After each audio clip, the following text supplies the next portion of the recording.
every moment, every breath, we thank Allah. The blessings of Ramadan, the blessings of Ramadan, the blessings of Ramadan, the blessings of Ramadan.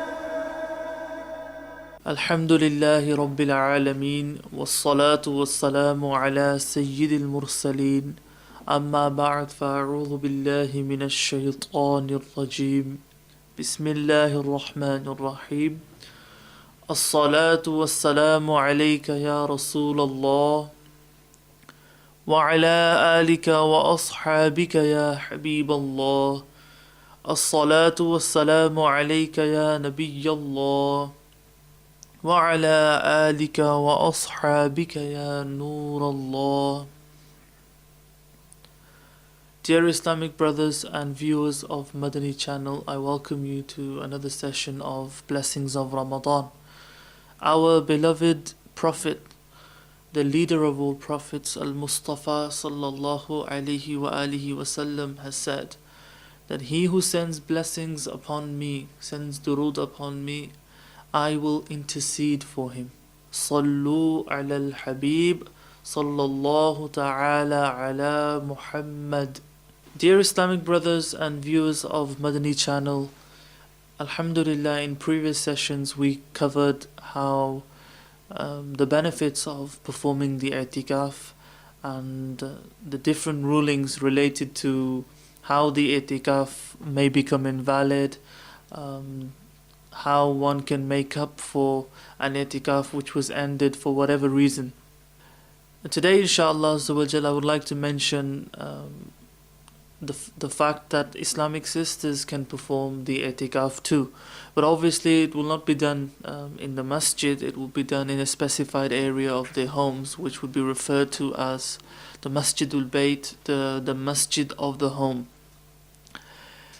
First and foremost, the act of performing I'tikaf for sisters, the evidence of this comes from prophetic traditions, as mentioned in Sahih Bukhari, how Sayyidatuna Aisha Siddiqa radiyallahu ta'ala anha reveals how the Prophet sallallahu alayhi wasallam would perform I'tikaf for the last 10 days in Ramadan, and after his apparent demise, his noble wives, the Azwaj Mutahharat, the mothers of all believers radiyallahu ta'ala anhunna, they would perform I'tikaf, fulfilling this, following the prophetic way. Now, as far as I'tikaf for sisters is concerned, it's in some ways it may be easier for all modest Islamic sisters spend a lot of time in a segregated environment, and they are very careful about veiling and they're very careful about their privacy.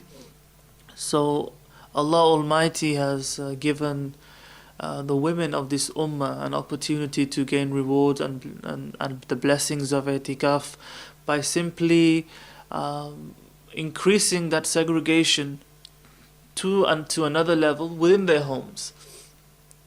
As far as the I'tikaf is concerned, for those who are unable to adopt a simple life and a veiled lifestyle, it may be more of a challenge for them, but this I'tikaf may be the beginning of adopting and embracing a life of veiling according to the Sharia. For the sisters who perform the I'tikaf in the masjid of their homes, if I may refer to it that way, meaning that the specified area of their homes. Now, all brothers and sisters, generally speaking, they should have an area within their homes, a room within their homes, which they have specified for worship. And that would be the location for the I'tikaf of the sisters, and we will discuss this in more detail when we get to the point.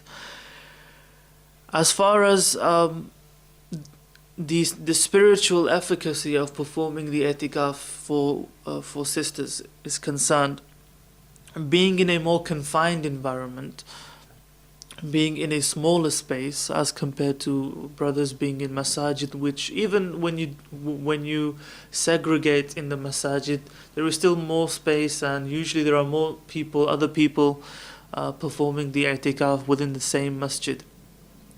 But for women, it's more of it's a smaller space, and this may remind them of the next phase after death, the next phase after death and before the Day of Judgment. That phase would be spent in the grave, and the grave itself, when you look at it, is a very small space, and being in i'tikaf is a way of reflecting on this next phase after death. Sisters should try to at least perform i'tikaf once in their lives and gain the honor of following the way of the noble wives of our beloved Prophet sallallahu alaihi wasallam radiyallahu ta'ala anhunna.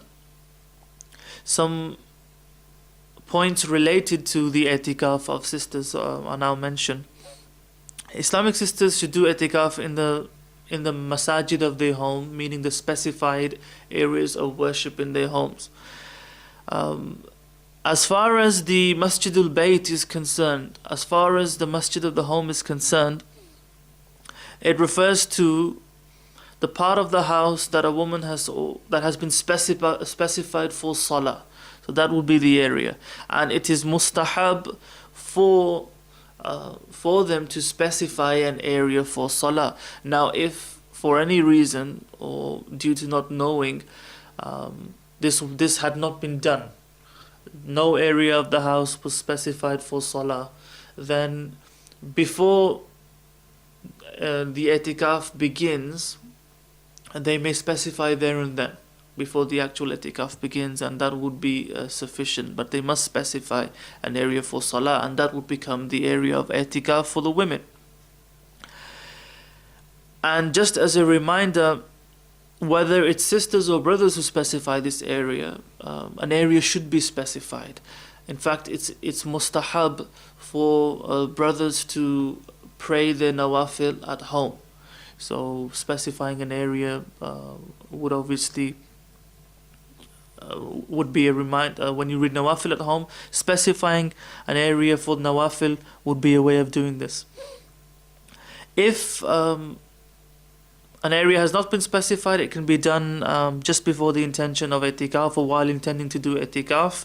And a reminder that no Islamic sister can perform the i'tikaf in someone else's house. It's within the house that they live in. It is not permissible for a wife to do i'tikaf without her husband's permission. And if she begins the i'tikaf with the permission of her husband, and then during the i'tikaf her husband changes his mind, she does not have to obey. It is not wajib for her to obey. So initially she started with the permission of her husband, and he had a change of heart for whatever reason. He cannot force her to, she is not obliged to comply if he changes his mind about his decision. It's also necessary for Islamic sisters to be in a pure state, and if they're affected by the specified days of the month or the condition of impurity due to childbirth, then obviously they cannot perform the i'tikaf. For a pure state is a condition for the i'tikaf. And as far as planning for the i'tikaf is concerned, they may plan in such a way that no part of the 10 days is affected by any condition of impurity. So before they actually make the intention of performing the i'tikaf, they should plan accordingly.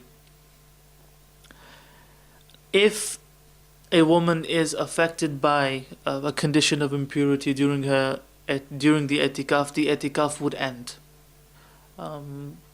It would end straight away, and this would mean it would be wajib to perform the qada of the i'tikaf, to make up for the i'tikaf. Now, as far as making up for the i'tikaf is concerned, it's almost exactly the same as the brothers would make up for the i'tikaf. The major difference is obviously the fact that Islamic brothers perform the i'tikaf in the masjid, and Islamic sisters perform the i'tikaf in the specified area of their homes. As far as the qada is concerned, making up for the i'tikaf is concerned, again it will only be for a single day, and this can be done if there are days remaining in the month of Ramadan, for a whole day from before sunset, if they make the intention of qada, the qada of i'tikaf, making up for i'tikaf, and they remain within the state, they perform the i'tikaf for a whole day, that will be the qada done. Now, if in Ramadan there are no days remaining in Ramadan, or the condition is such that the sister is unable to perform the qada of the i'tikaf during Ramadan, then she may do so after Ramadan. Again, a reminder that this qada would not be done on the day of Eid al-Fitr, or the days of Zul Hijjah, the specified days of Zul Hijjah from the 10th to the 13th, for it is makruh tahrimi to fast in these months, in these days, and fasting is a condition for the i'tikaf. Now, if the qada had been done in Ramadan,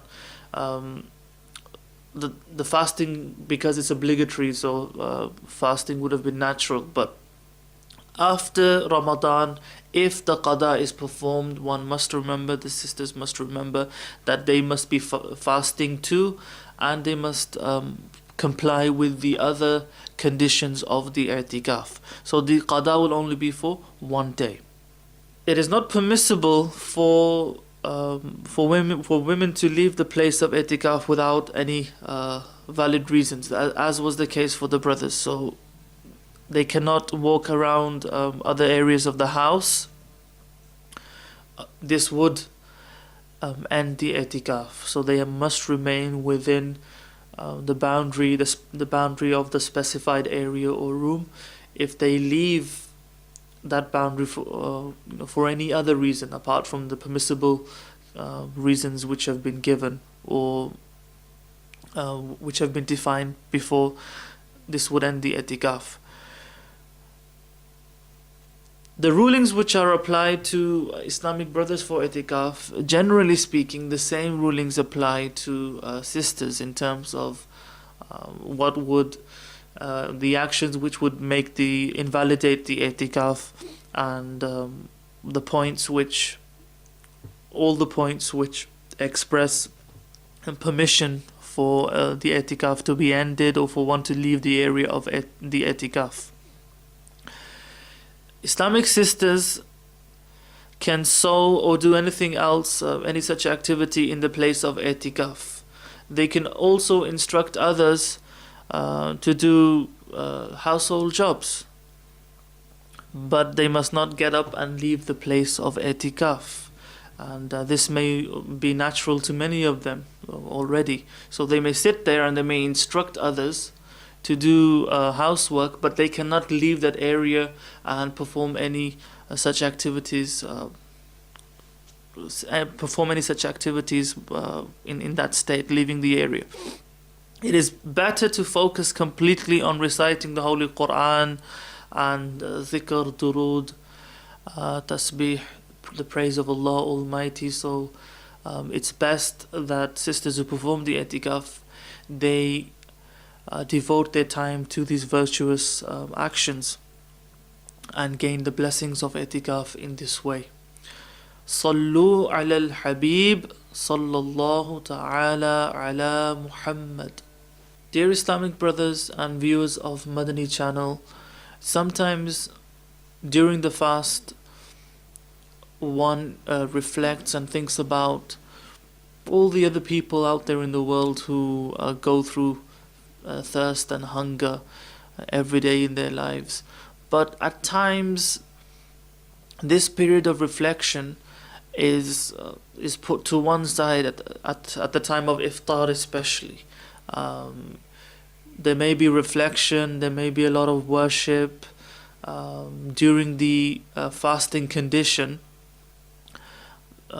Many would refrain from not only sinful actions but also unnecessary actions. Everyone is striving in worship, but one weakness which has become common, and many may not even consider it to be a weakness, is that at the time of iftar, all that fasting, that hunger, going through that phase of difficulty for many, it seems that many try to make up for that by eating a lot more at the time of iftar, or having some kind of extravagant feast or a number of dishes prepared for the time of iftar. Let us remind ourselves of the way of our noble ancestors, rahimahumullah, and the way of the Prophet sallallahu alaihi wasallam, the way of his noble wives radiyallahu ta'ala anhunna. The example which I would like to give or share with you today is the example of Mu'mineen Sayyidatuna Aisha Siddiqa radiyallahu ta'ala anha. This narration clearly shows how generous she was and how simple her lifestyle was. It is said that Sayyidatuna Aisha Siddiqa radiyallahu ta'ala anha was a very generous individual. Sayyiduna Urwa bin Zubair radiyallahu ta'ala, and he says that I saw Mu'mineen radiyallahu ta'ala anha, she distributed 70,000 darahim amongst the people, and she did this in such a state. As far as her condition was concerned, her clothing, the clothes that she was wearing, her clothing had a patch, expressing that the nature of her clothing was so simple. But when she had, even though this was the case, when she had this money, when she decided to distribute and give out every single dirham that she had, and she did not spend it on herself. Furthermore, once Sayyiduna Abdullah bin Zubair radiyallahu ta'ala anhu presented 100,000 darahim, and the very same day she spent every single dirham. The very same day, 100,000 darahim. And she was fasting on that day also. When the time of iftar came, her maid said to her that wouldn't it have been better? Would it not have been better if you kept 1 dirham to buy bread or a piece of bread for yourself, meaning for iftar? And Mu'mineen radiyallahu ta'ala anha, she simply said that I forgot.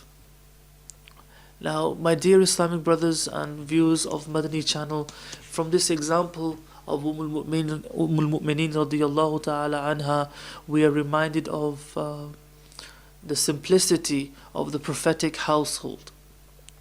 That money and the wealth of this world and the luxuries of this world and the ease of this world was something they would turn away from. And we know from the sayings of the Prophet sallallahu alaihi wasallam that zuhud is that turning away from this world. Az-zuhdu fi dunya yurihul qalba wal badan. That turning away from this world gives comfort to the body, to the heart and the body. And this was the way of the Prophet sallallahu alaihi wasallam himself. This was the way of his noble wives radiyallahu ta'ala anhunna, and many of our noble ancestors who would continuously strive in their fasting. They would try to conceal their efforts as much as possible. The other thing that we learn from the example of Mu'mineen Sayyidatuna Aisha Siddiqa radiyallahu ta'ala anha, how generous she was. And the generosity expressed in the narration which was mentioned, it's overwhelming.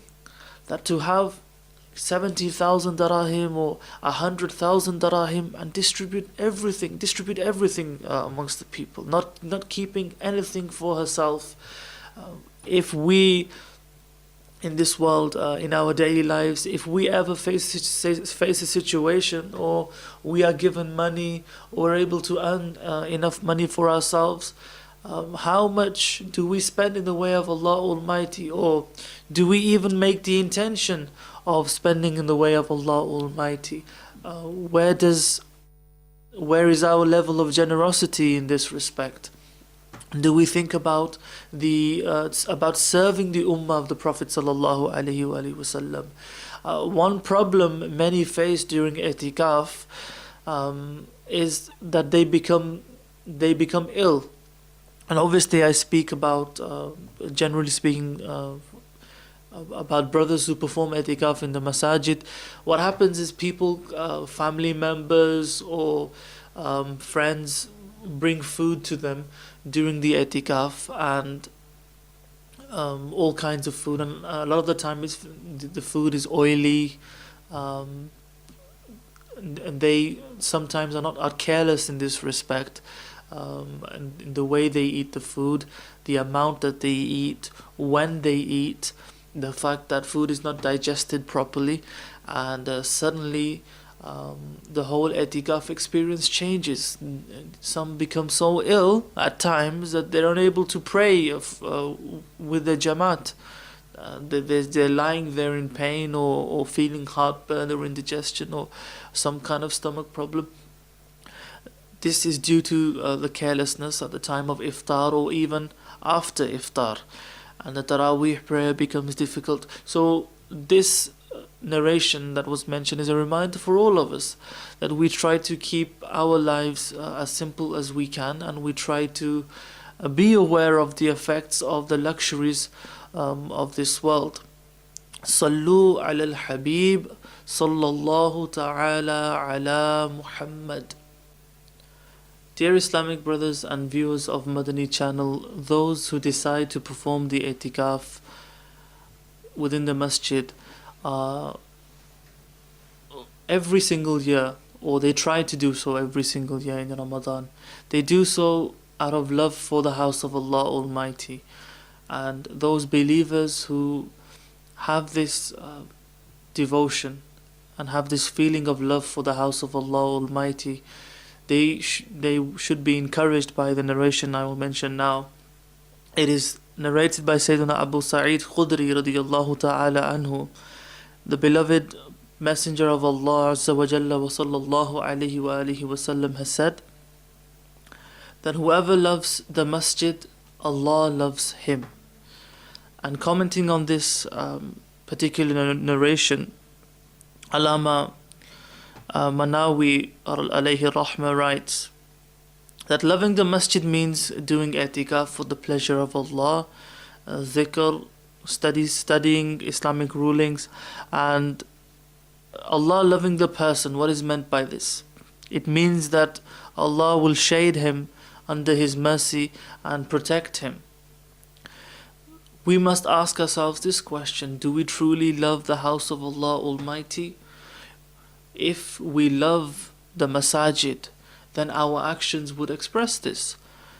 From the prayers that are held, the communal prayers that are held, the prayers with Jamaat, the congregational prayers that are held, when it is time for Salatul Asr or Salatul Zuhr or Salatul Isha, are we in the masjid, or are we amongst those unfortunate people and deprived people who even at the time of the prayer, they will at times walk past the masjid?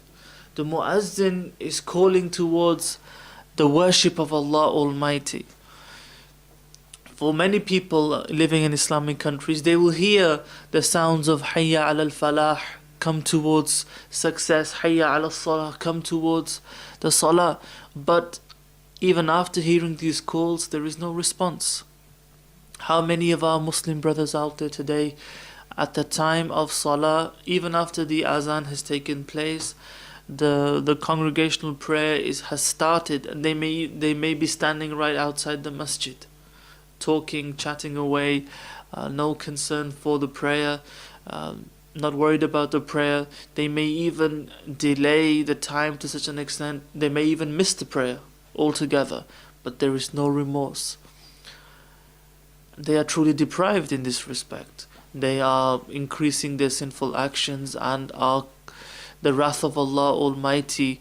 Allah has reminded us of His wrath and of the way He seizes the people when Allah says, "Inna batsha rabbika lashadid." Verily, the seizing of your Lord is severe. We have such unfortunate cases, and it's very hard to understand sometimes that as believers how we can be so far from the masajids, from the house of Allah Almighty. You might have Muslims who send their children to study in the madrasa, and the children, if the prayer time comes near the time of the class, the ending of the class, for example, the class ends at 6:30 or 7 o'clock, and it's the time for the Asr prayer. So obviously the teachers would say to the children that you pray your Asr and then you leave. It has been seen that parents, many fathers or uncles or guardians who come to collect the children at the time of prayer, they know it's the prayer time, and they know that their children are praying inside the masjid. They themselves will remain within their cars, or they'll remain waiting outside. They won't come into the masjid to pray. This is the unfortunate situation that we're facing. This is the sad fact this is the reality that we're facing today.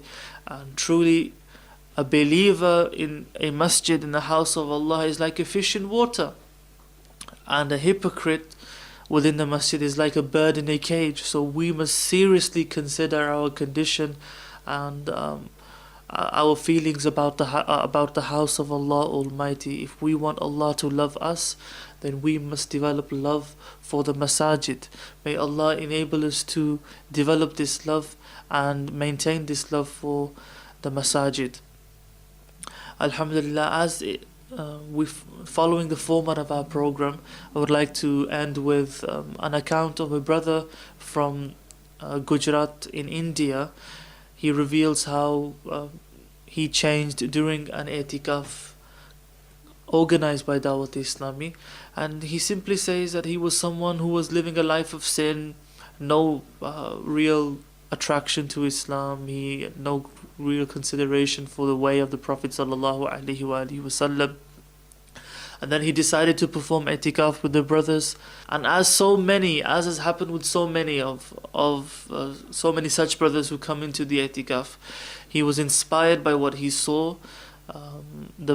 He was inspired by the enthusiasm of the brothers and the way they were working, and the activities which took place, the speeches, the naat, the du'as, the supplications, everything was overwhelming for him, and he decided to change his life. And he was very talented, alhamdulillah. So as soon as the Itifaaf finished, he made the intention of traveling in the way of Allah for 30 days, traveling on a Madani qafila for 30 days. And because the brothers recognized his talents to such an extent, he changed himself. He decided to grow his beard and adopt the sunnah way. And the brothers were so impressed by him that they actually made him the amir of that particular qafila. He led that 30-day Madani qafila. So this is just one of many examples of how people have changed when they have become affiliated with DawateIslami.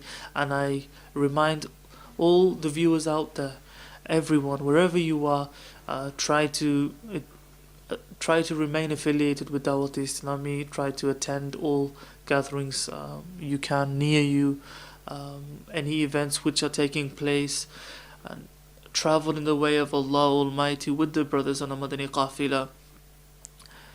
adopt the code of conduct defined by the Madani In'amat, and inshallah Azza wa Jal, you will see the blessings entering your life. You will see how your life changes. May Allah Almighty enable us all to be sincere with our efforts. Ameen bijahin nabil ameen. Sallallahu alayhi wa alihi wa sallam. Sallu ala al-habib. Sallallahu ta'ala ala Muhammad. Every moment, every breath, we thank Allah. The blessings of Ramadan, the blessings of Ramadan, the blessings of Ramadan, the blessings of Ramadan.